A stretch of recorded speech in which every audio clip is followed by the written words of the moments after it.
And I will move on to the agenda for this presentation. So I will lead on the presentation, and as Ella mentioned, Leskoni Soki, my co-chair, will be taking questions and comments at the end of the presentation. So if you have any urgent questions, you can type them in or keep them for the end of this presentation. We're going to try and do this in about 40 minutes to allow for a bit of time for discussions later.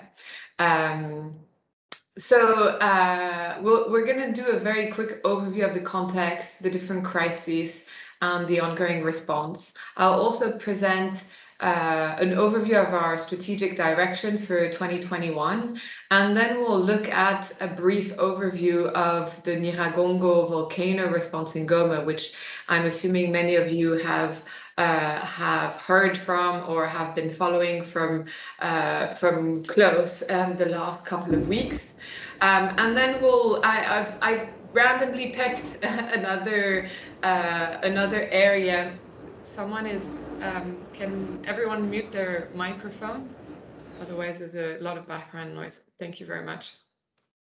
And then last time we did this country overview, I presented a region in the northeast. So this time I decided to take the southeast hub to give a bit of update on some of the facts and figures and the ongoing response there. And then at the end, we will look at the contextual challenges and opportunities that we're looking moving forward. So to give you a general context overview, as mentioned earlier, DRC is a complex emergency. I would say an extremely complex emergency that has been going on for about 40 years. We're talking about 1.5 million internally displaced people and about 500,000 refugees.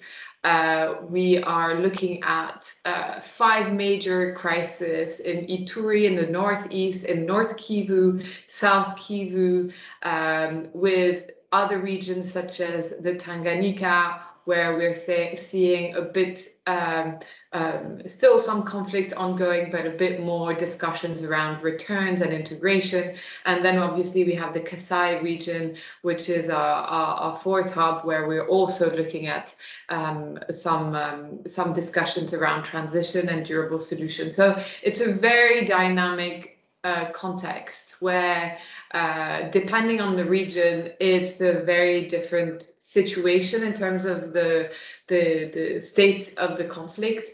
Some areas where we're looking at more ongoing displacement, and others we are looking at returns and things are calming down. So we're transitioning towards durable solutions, discussion with development actors on nexus, etc. So this is the conflict overview. And on top of the conflict, we have disasters. So I'm saying disasters plural because everyone has heard of the Goma volcano response, which has been one of our focus in the last couple of weeks. But we have also regions that go through ongoing floods, which affect also tens of thousands of people. So the humanitarian community here is really challenged with the nature of the context and the cyclical element of disasters, but also of conflict displacement. In terms of target for the shelter cluster, we have targeted about 2 million people. And NFIs, so we have different targets and different analysis. So for the NFI response, they're targeting about 1.5 million people. And if we compare with the other crises going around the world, I believe DRC is the 3rd biggest shelter crisis in the world. So this is a very broad overview of the context situation. And here you have map on the right with some of the partners, their location, and the kind of activities they are involved in, whether it's more on emergency response or more transitional activities. I also wanted to present you the fairly unique coordination architecture or organogram. And as mentioned by Ella briefly at the beginning, the shelter cluster in DRC was only activated in 2020. And for a long time, for about 10 years, I believe, there was a shelter working group working underneath an NFI cluster. And this NFI cluster was led by UNICEF.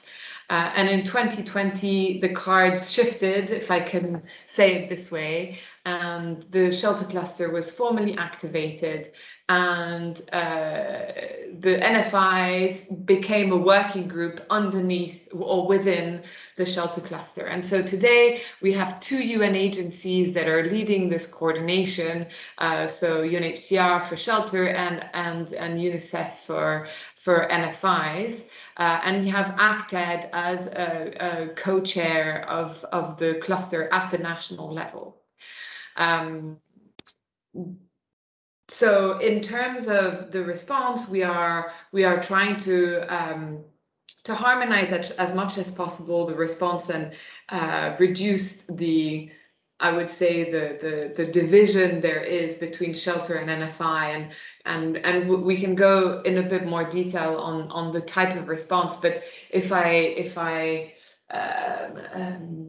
how can I put it? If I simplify a little bit how the response is framed, I would say a lot of the NFI actors. So there's also different actors who do only NFI response, and actors who do only shelter response.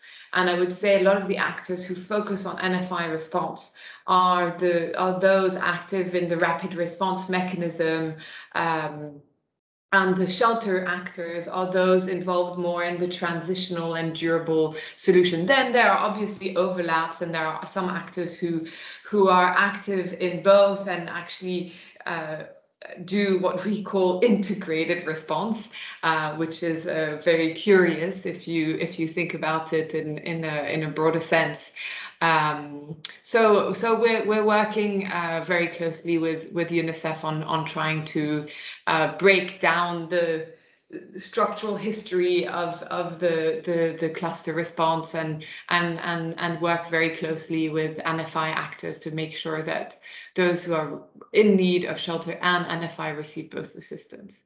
So that's for the national cluster. And then we have 4 main hubs. So we have the Northeast, the Central East, the Southeast, and the Central South. And within each of these hubs, we have sub-hubs that are dealing with different crises. So we have Goma looking at the current volcano response. We have North Kivu looking at various conflict-related crises. We have Beni, where there's a humanitarian coordination hub. And then we have Ituri, which is actually another province, which is also looking at about 1.1 million displaced people just in Ituri alone. And in each of these hubs, we have UNHCR and UNICEF as leading the coordination of shelter or NFI. And then we have a number of actors who are supporting, co-chairing as well, because of the simple scale of the crisis and the number of areas where there's a need to do more operational coordination. So I would say at national level, we focus very much on global strategy. We're looking at going through all the different pool fund mechanism, but also providing guidance and structure to the different hubs. And at the hub level, I would say the focus is more on that really operational coordination. Where are the needs? Who's there? Who's doing evaluation? How can we make sure that the needs are covered in all the different areas? And as you can see, a number of actors are involved in the co-facilitation or the co-chairing of the cluster, which really shows the engagement of these actors. And I must say that a lot of these have newly been appointed as co-chair. So we're really trying to encourage partners and all the different shelter and NFI actors to actively participate in the coordination structure, considering the scale and the need of the country. So I'm gonna slowly move on and just give you the big picture target figures for NFIs and shelter based on the humanitarian needs overview and the humanitarian response plan from 2020, which will give you an idea of the response and the scale of the needs in country. So with regards to NFIs, when they went through the humanitarian needs overview, they identified about 2.3 million people in need of NFI assistance. They looked at the operational presence and the capacity and available funding and targeted 1.5 million people. And the budget required to do that is around $45.5 million US. As of May 2021, so this was our most recent response coverage analysis, the NFI response was about at 20% of the needs. With regards to shelter, when we looked at the needs, we looked at a bigger number, about 5.5 million people in need of shelter assistance. This is actually equivalent to the number of people displaced in country in 2021. And looking at the operational presence, the capacity of partners, and the ambition to try and cover the shelter needs, we agreed on targeting about 2 million people. And this required a budget of $190 million US. Today, unfortunately, or as of May 2021, we've only reached about 9% of that target. So, you know, I think this kind of highlights as well some of the historical response and structure of the cluster in DRC, where a lot of the focus until the formal activation of the cluster in 2020, a lot of the focus was on NFIs. And so we're slowly being able to provide analysis, overview on the needs, and identify funding for those actors who are able to provide assistance to start covering those needs. But we're seeing still immense gaps in the response. So to talk a bit about the shelter strategy, so maybe I didn't mention this when I started the presentation, and I should have. I arrived a bit less than a year ago in DRC, so the first couple of months was really trying to understand what was the context, the dynamic, but also trying to come up with a shelter strategy that could be adapted to the different types of contexts and crisis. And so, I mean, for a lot of you world-first shelter actors, this is nothing very new, but it needed to be summarized in one page to be able to really justify the different phases of the response and where the focus is and what the type of activity should be done at which phase. So if this graph, if you're able to read it, and I apologize, I still notice I tried to translate it, but there's still some bits that are in French. So I will translate it before we publish this on the website. But we have these three phases, right? The emergency response, the transitional situation, and the durable solution. And it was very important for us to distinguish these three phases, because in the context of DRC, we have ongoing displacement, where people are displaced for sometimes a couple of weeks or a couple of months, and there, in that case, an emergency response, a couple of TARs, or maybe some cash will be enough. But there's a big culture of host families in this context, and sometimes that's sufficient. But in many cases, actually, and we're seeing this more and more, that the displacement is lasting long and quite long, actually, where an emergency shelter is not sufficient. And so we're looking at transition. What's the transitional situation? People, when return is not possible, and people are staying in their displacement situation, and they're living 2, 3, 4 families in one host family in a tiny shelter. So this is where we've focused a lot this year on reviewing the response in so the number one, IDP and host family situation. And what we've agreed on is trying to promote the construction of a transitional shelter on the land of a host family who would inherit that structure once the IDP family can go home. And that was a really important and interesting process to go through to formalize that. In the strategy previously, we just had a very small package to do a small extension, but actually it was the equivalent cost-wise of an emergency response.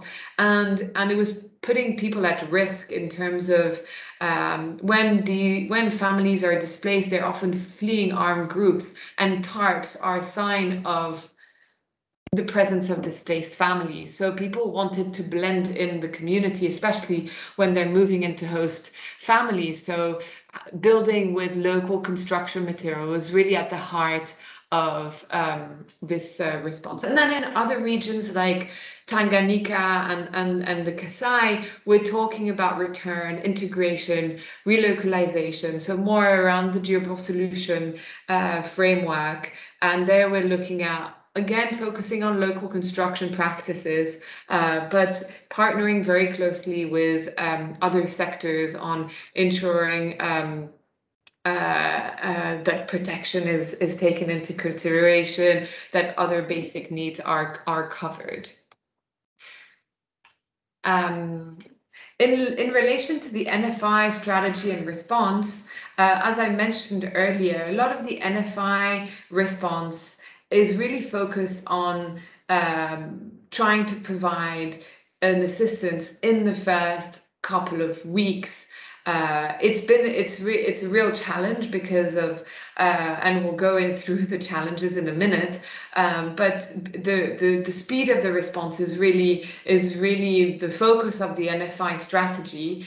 But it's also a real challenge because of accessibility logistically in terms of roads, but also in terms of security.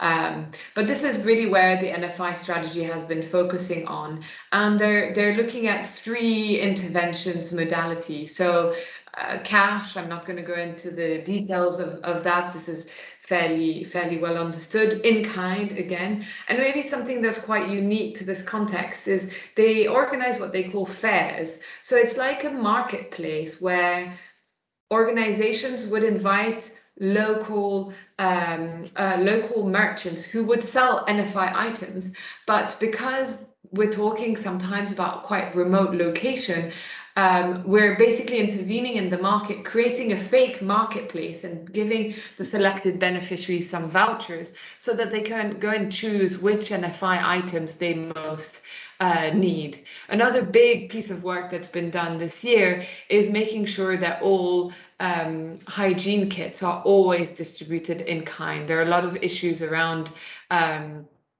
gender, around hygiene, and so this has been a very strong position of the NFI working group in terms of the response. There are about 15 actors working in NFI, approximately the same for shelter. So overall, we have about 30 actors. Some are both NFI and shelter. And as I was mentioning, we're working very closely with the NFI working group to try and harmonize the response, especially on discussions around TARP. So far, the NFI response was only distributing 1 TARP, so it wasn't really covering the shelter needs. And now we've really tried to discuss on how we can harmonize that to make sure that this rapid response also covers the emergency shelter needs. Some of the key priorities for 2021. So as I mentioned earlier, we started, one of the key elements was reviewing the response in host families. And this was specifically for shelter. But in terms of shelter and NFI, we've both been working very hardly on protection mainstreaming, and for shelter, looking at housing land and property rights. And there we've been working on developing tools and checklists and position papers to provide partners with the right guidance and the right tools to be able to ensure mainstreaming across the response. We've done a number of HLP training with the HLP working group in country, and we're going to be discussing this a bit more in the second part of this year. And the fourth priority for this year, and this is specifically on shelter, has been looking at the environmental impact of shelter programming in DRC. There's been some regions where we've been informed that actors have received quite significant fines from the authorities on environmental impact. So even though we're focusing on local construction, due to the scale of the number of people displaced, it is resulting in a lot of trees being cut and a lot of impact on the environment. And so we've received a bit of funding this year at the cluster level to be able to explore this element in more detail. So not only looking at how can we improve our shelter design to reduce the impact on the environment, but also ensure that that's cost effective, because and that it's operationally possible because of all of the operational constraints in country, which include access and low funding, etc. And maybe the first element, sorry, there's to be a number 5 there. We've worked also very hard with our IM team to improve all the work on the IM, the information management analysis. So this is a very brief overview of, what's happening in Congo, some of our strategy, our direction, and I want to speak very briefly now about these 2 responses. So the Nyiragongo volcano response, as well as a quick update on the southeast. So the volcano, I'm going to run through a very quick timeline, which you can see on the left-hand side here, week by week. So on the 22nd of May, there was a volcano eruption. On the second week after that volcano eruption, as a result of that volcano eruption, about 20,000 people were displaced. But after the volcano eruption, there were a number of earthquakes and seismic activities happening under the city of Goma, which created a lot of fear and anxiety, and people, even who hadn't lost their home due to the eruption, were also considering leaving Goma. And actually I think it was a week after the eruption, the government put out an order to evacuate half of the city. So on the second week, we had, on top of the 20,000 people displaced, another 400,000 people who left the city overnight, flooding the neighboring cities, not really knowing how long they were going to be displaced for. On the third week, volcanologists were already talking about the risk of a second eruption, or there were several risks that had been identified, including big explosions because of gases and other. I'm not going to go in the details right now, but we started seeing a number of people returning. And during that time, we started to do an analysis with the support of a number of other organizations on an estimation of number of households destroyed because of the lava. We assume, most of the 400,000 people displaced were going to be able to go home, and the assistance was going to be focused really on those who'd lost their homes. And on the week 4, the government approached the humanitarian community and asked us to build some camps around the city of Goma, which we were a bit surprised as the humanitarian community and the shelter actors, because there's been a lot of history and challenges with camps in Goma because of several past conflict, and we found as the shelter cluster community that favoring rental assistance would have been a better option. So we started discussing this with the government, trying to understand why their position on the camps, and eventually they opened up to the idea of rental option. They wanted to know what can the humanitarian community do, and what can they do. And they had received also support from other donor government with tents and tarps, and a lot of schools were overcrowded. So there was an emergency need to empty the schools to allow the kids to go back to school. So hence the need of building a small camp for people who hadn't had and didn't have other solution. But we agreed with shelter partners to do a light support in the camp situation.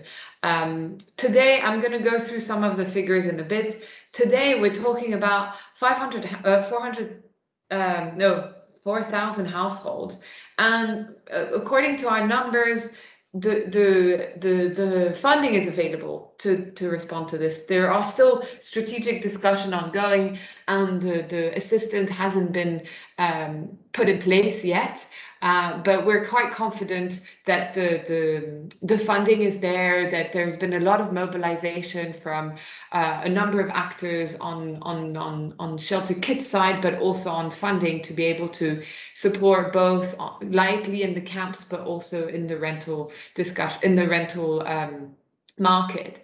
And there are a number of discussions with development actors, with UNDP, with UN Habitat, on discussing what's going to happen with this part of the city that has been covered by lava. Are we gonna rebuild? Is the government going to allow people to rebuild there or not? So just to go through quick numbers, sorry, this slide, I couldn't translate them.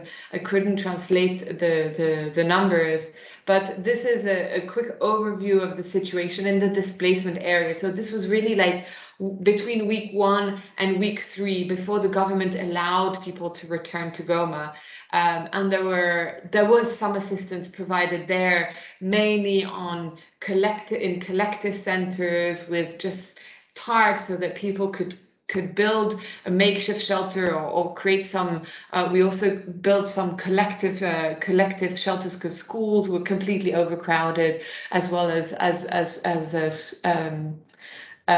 churches. I mean, you can imagine 500,000 people fleeing the city and flooding neighboring towns overnight creates a huge, massive need. So this was very briefly some of the numbers of displacement in the different areas in Minova and Sake in Goma as well. And in terms of, so we kept on monitoring what are the capacity to support the returnees, the people who will return to Goma. So the French Red Cross had some shelter kits, Danish Church Aids had some tarps, UNHCR had tarps. And then we had other actors who had flexible funding, who were like, yeah, we've got about this much, and it could be used for, depending on what the strategy is. And eventually also the pool fund run by OCHA also unblocked about $1 million US specifically for shelter. Actually, it was 1.5 for shelter and NFI. So with that amount of money, it will cover the needs, because it's going to cover about 2,500 households. And considering a number of people will find their own ways, we believe that this will be sufficient to cover the needs. What I wanted to also share, so we supported cluster partners with a rapid analysis of cost of living, of rental in Goma. We shared some rental assistance guidelines that were developed by partners and translated in French. That was a blessing. Thank you for those who did that work. And we did some mapping of the different costs of rent in the different areas. So this is really an overview of the situation in Goma. The development of the strategy is still ongoing. There is some response in some of the camps. It's mainly led by the authorities, and a couple of shelter actors are positioning themselves to do rental assistance and empty the camps bit by bit and empty the schools bit by bit and give people a more appropriate shelter response. So the reason I chose the Southeast is because we also have in this context natural disasters. And I thought it would be really interesting for people to get an idea also of figures of other natural disasters, which you might not have heard much of beyond DRC. So every year we have floods, we have massive floods in some parts of the country, and they also affect about 50,000 households. And so this is a disaggregation by all the different localities in this area of Tanganyika. And at the top, you see, okay, so this is a number of people we targeted in the HRP. That was only conflict affected people. We also monitor the ongoing displacement. So between January and May, we've estimated that another 15,000 people have been displaced because of the conflict. And then we look at the flooding situation and we see that there's about 50,000 households affected by floods in the last couple of weeks. And we're talking about 40,000 houses destroyed by the floods. The number of people assisted is about 17% of the HRP. So, you know, I've had a lot of discussions with different actors and different donors in the last couple of weeks on Goma, because it came up as, you know, a major disaster in Congo, mainly because, you know, Goma is I think the second, or it's one of the 5 biggest cities in the Congo. It's a humanitarian hub. A lot of actors are based there and base all their operations from Goma. And so this was maybe one of the reasons why Goma became such a huge interest for the humanitarian community. And absolutely, you know, there was a lot of needs to cover, and we really thank all the partners who activated their response there. But I also wanted to highlight in this presentation similar types of natural disasters that are in addition to our ongoing conflict situation, and that are also affecting thousands of people, but we hear much less of. So, I mean, this is a very quick graph analysis on, you know, the HRP number, the response per territory, and the gaps. So, you know, you have a bit of an idea of, you know, we are really struggling to cover the needs in this context for a number of reasons, which are funding related, but are also access related, are also political. And we're trying to work on all these fronts jointly with the rest of the humanitarian community to be able to provide assistance to those in need of shelter. So, to finalize my presentation, we're coming to an end. I know I'm going over time. Some of the key challenges and opportunities for NFI, as I mentioned, access. Insecurity is a big issue, but also physical access. Roads are extremely bad. There's areas where we can't do cash assistance because the markets are not able to respond, and so we have to bring materials in kind, and it can take days, and it doubles the cost of our distributions when we have to we have to pay truckloads to transport kits and CGI roofing on really bad roads. One of the other challenges for the NFI response is ensuring flexibility. And a lot of our strategies are based on geographical area, but because of this ongoing movement of population, it is sometimes hard for actors to negotiate with their donors to say, you know, we're going to be a rapid response actor, but we can't commit as to where this response. We can commit to a crisis, but then we can't commit to a specific geographical area. So this is some of the work that's being done. And the other one is, as I was mentioning earlier, working on the speed of the response. If NFI is really going to be that first line responder, being able to respond in a couple of weeks is really crucial. So some of the opportunities that have been ongoing this year has been mainly synergies with other sectors and trying to work together, specifically with the food security cluster, but also with logistics, WASH, harmonizing the NFI kit with the WASH kit. There's also been work done to harmonize the hygiene kit with the GBV, AOR, and a lot of work done with the rapid response working group here that are coordinating all the different rapid response actors.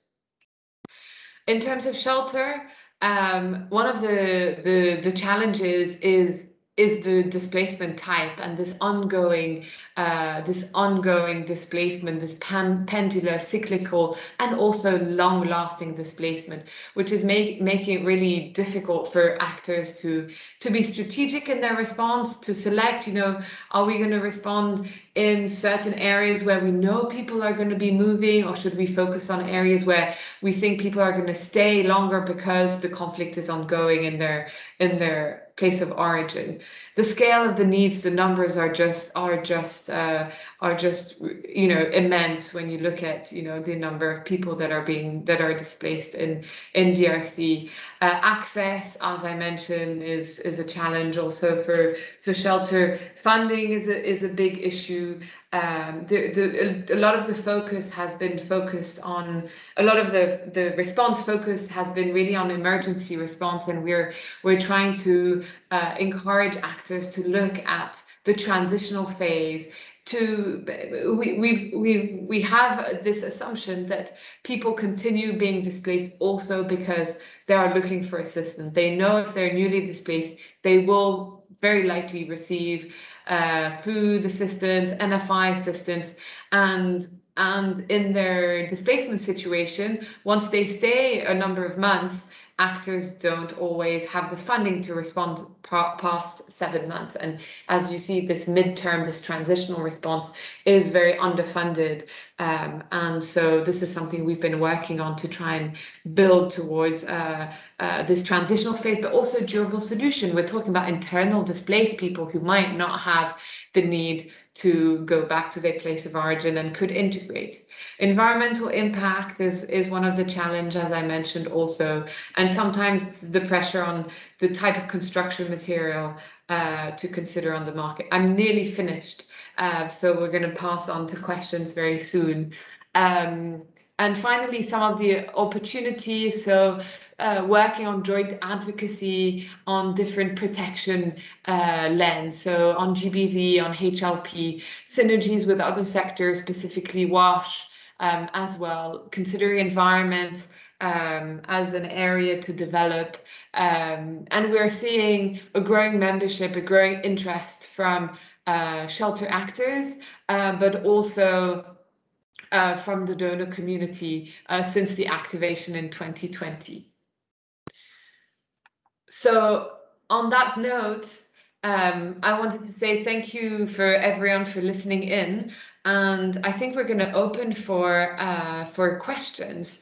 So I will let Lasconi tell me when there's hands, when people are putting their hands up, and in the meantime, I can look at the questions in the chat. But so please don't hesitate to ask questions if any. Thank you. Thank you, Caroline. We had hand till now. So yes, Ella Tagis hand. Ella Serga Roglu. You can have. Yes. Yes, thank you very much.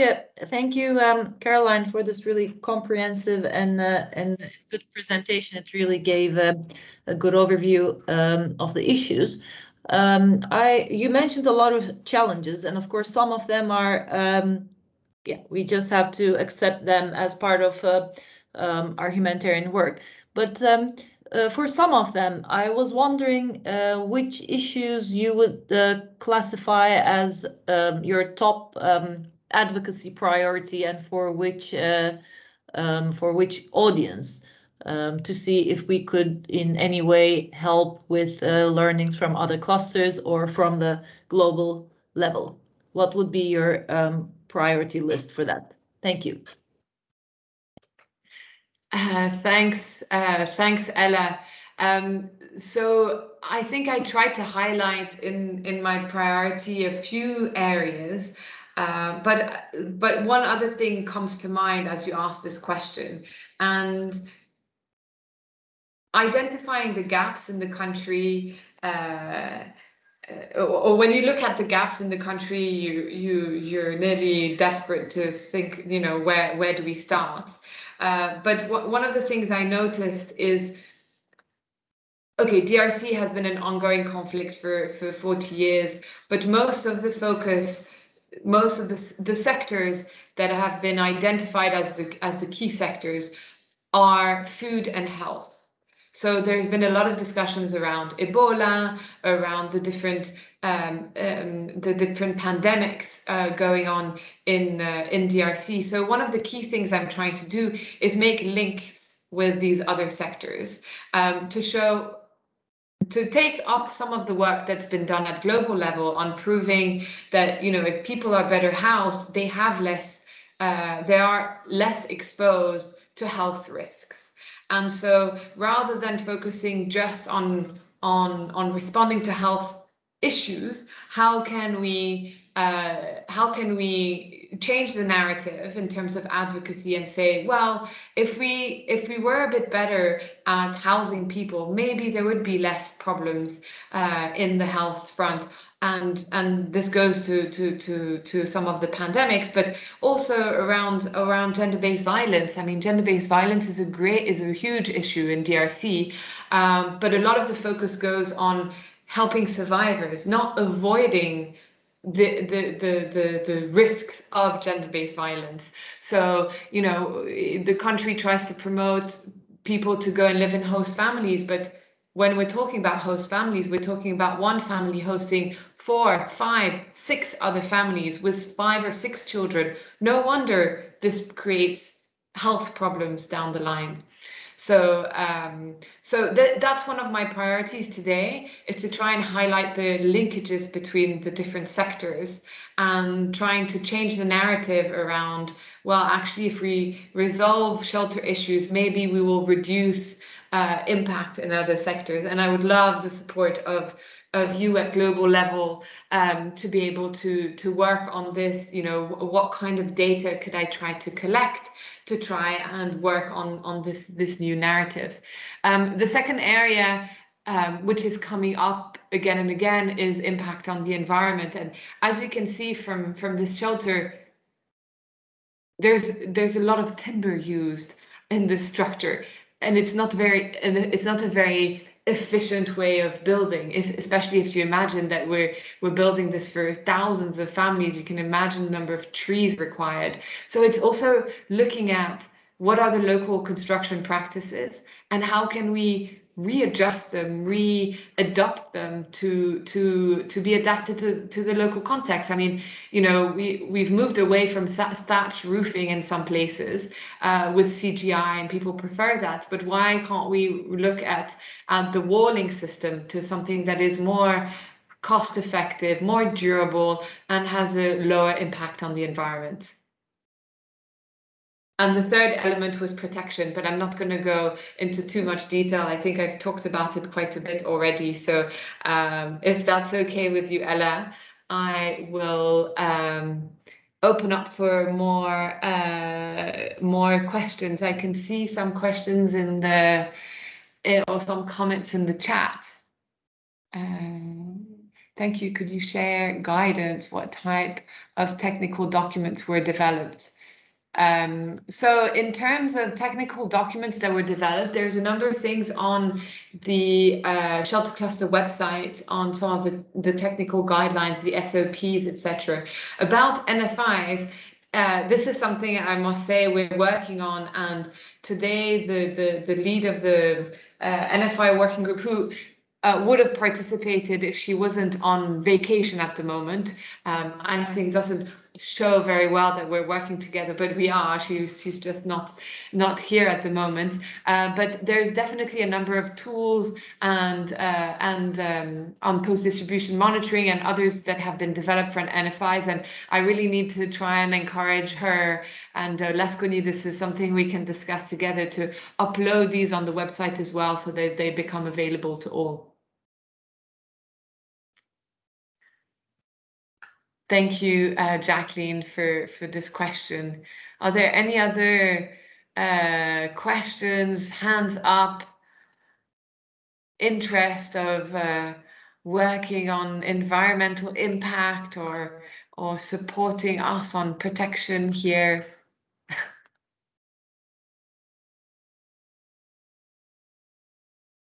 Over. Yes, thank you very much, Caroline, for the very interesting presentation. I just want to collect some information from what you mentioned earlier. So you said in terms of the structure that you have different partners in different locations, but that there is a bit of a division on the kind of work. Some of them only do NFIs, some of them only do shelter.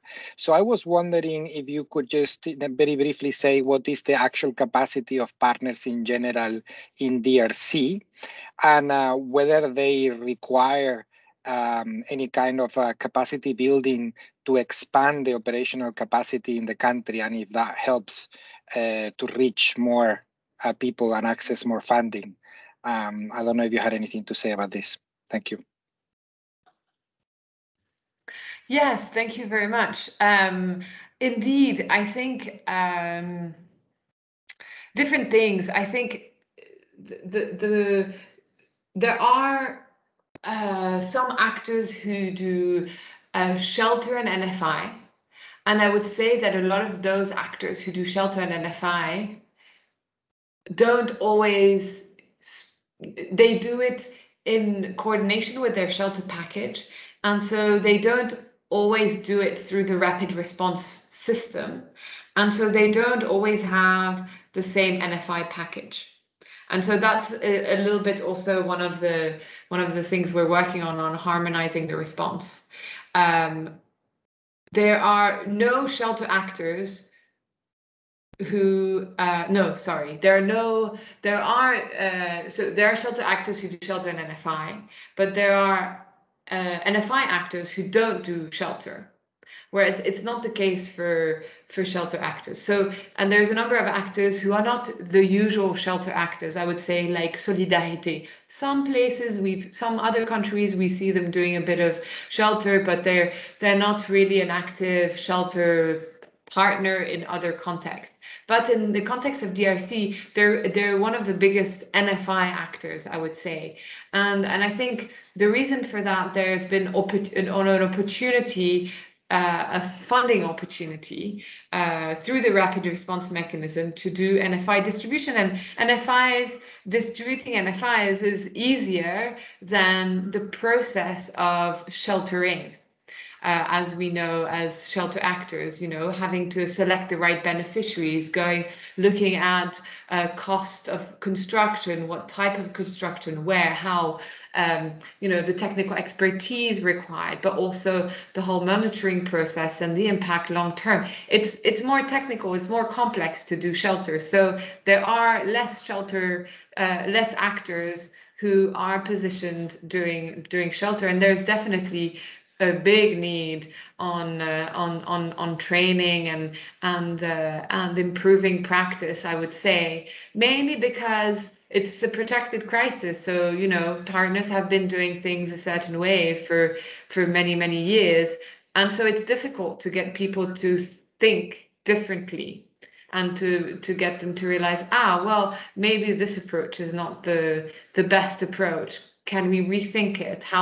Changing tools and things like that are very difficult, I would say, in a protracted crisis context, because a lot of people have been, in the same job and doing the same kind of response for years and years, and change is always complicated.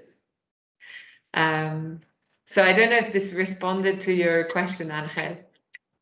So, Yeah, it did. I mean, for me, it's also about what can you do to increase the capacity of the partners to better respond to this. I mean, you mentioned the challenges of their capacity building needs, but what is it that the cluster can also do to build their capacity? And also, if we could follow up on the other two questions we have on the chat, that they are actually quite interesting, from Pablo and Martin. Okay, sure. Yes, in terms of specific areas for training, so we went through a bit of a process earlier this year to select areas we wanted to prioritize, and that was protection, because I think there's been a lot of criticism of shelter actors building things but not really solving protection issues, which in a conflict like DRC is very, like, the shelter is really the protection element. So this is why we want to emphasize on protection mainstreaming, and we want to train our actors not only in the construction part of it, but how do they understand the link of building a shelter will reduce the number of GVV case, will reduce the health issues, and so that's one element we're working on, and the other areas is HLP. I'm not going to go into detail because I want to also look at the other two questions, but we've been working on housing, land, and property right. I mean, the context in Congo is a land right conflict. People are displaced because of land dispute. So making sure that when we are providing shelter, people are not evicted is something that we want to ensure that it's in place. And we know certain actors do it, but we don't really have sufficient information as to whether it's systematic. And this is something we're at the moment included in our 5W to have a bit more of an idea who is including HLP in their shelter response, to then be able to tailor trainings on that. And the third element is the environmental impact. I think there's a bit of a let's just build like we've always built, and it's having consequences of some partners who've left DRC because they received fines of several $100,000 for the environmental impact. So I think that's another really urgent thing we need to address as the shelter cluster, to make sure that partners aren't affected by this kind of situation, then that we can proactively show that we're providing assistance to shelter, but we're also not destroying the environment whilst doing that. So I'm going to read out Pablo's question or comment. We are interested at the global level to better understand how country clusters are classifying shelter versus NFI. That is, which type of assistance is considered under which category to ensure we have a consistent approach. Also to perhaps revisit which type of information is most useful to compile at global level. So, I mean, it's a very good question. We're still working on this. And at the moment, we have two reporting systems because of the history of the structure in country, and because the NFI working group works a little bit like an AOR here. But we've noticed that some shelter actors who do a bit of NFI, not quite the same NFI package that other NFI actors don't report to the NFI working group, and vice versa. Some NFI actors who include a couple of TARPs in the package don't report to shelter. So what we've done in our IM system is to get the two IM systems to share their data, and so that we can start monitoring. In terms of I think the area where we're trying to, the one like target this year is really on the plastic sheeting, where we've noticed both shelter and NFI distribute plastic sheeting, and we want to avoid duplication. And so that's the area we're focusing on. But I would really, I mean, I think there's a lot to be learned here on the work of the NFI working group that have really, they're using the NFI response quite strategically to sometimes reduce tensions between communities. And I think there's a real asset at looking at NFI as a bit more of an easier response than shelter to create some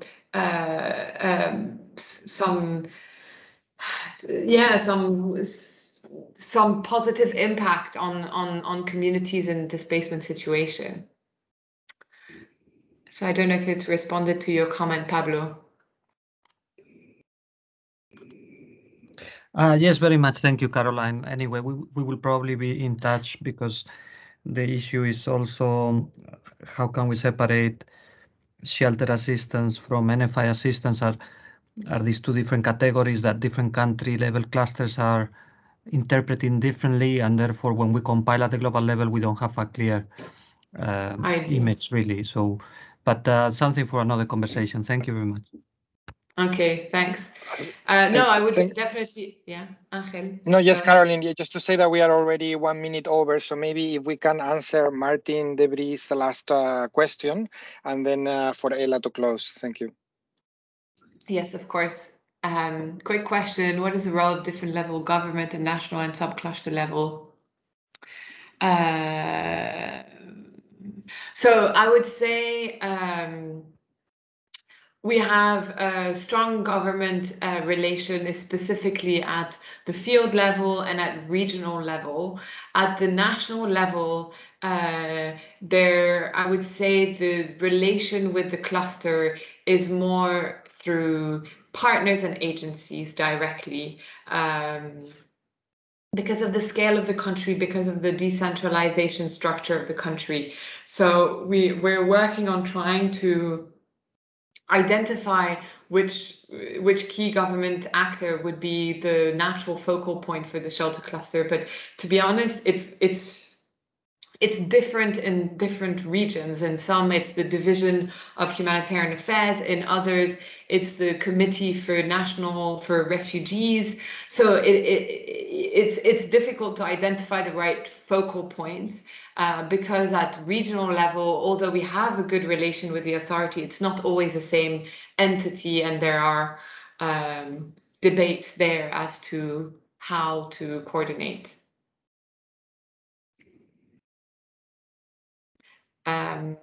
So on that note, there's a last question: how do partners engage community and participation aspect? Well, I mean, I think we can maybe take that as another conversation, but there is a strong sense of community and community response and participation in DRC. So maybe we can take this separately, and I would let Angel and Ella close the presentation. Thank you very much. Over. Thank you very much, Caroline, for this very informative session. And we're sorry that we ran over time. Maybe we should be allocating a bit longer for our country profile, so it only shows the interest. And well, I also would like to thank everyone who has joined. I hope that you have been able to benefit from this very interesting and challenging cluster and the experiences that our colleagues have shared with us. And with that, I would like to close the session. And as Angel has put in the chat, next week we're going to have Mozambique, and it will be our colleagues mainly from IOM. I believe that they will be presenting the ongoing challenges in the Mozambique cluster, which is also a very interesting cluster that has changed from a disaster context to more a conflict setting in the last few months. So I think there'll be also lots of learning coming out of there.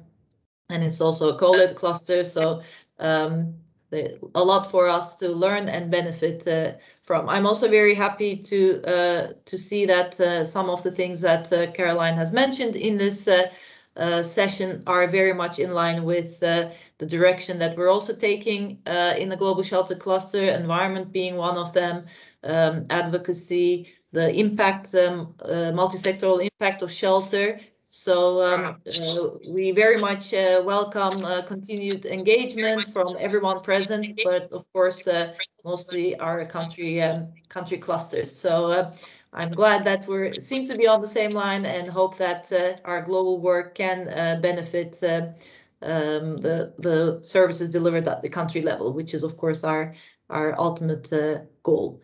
So with that, thank you very much. Have a good rest of the day. And hope to see you next week. Thank you very much.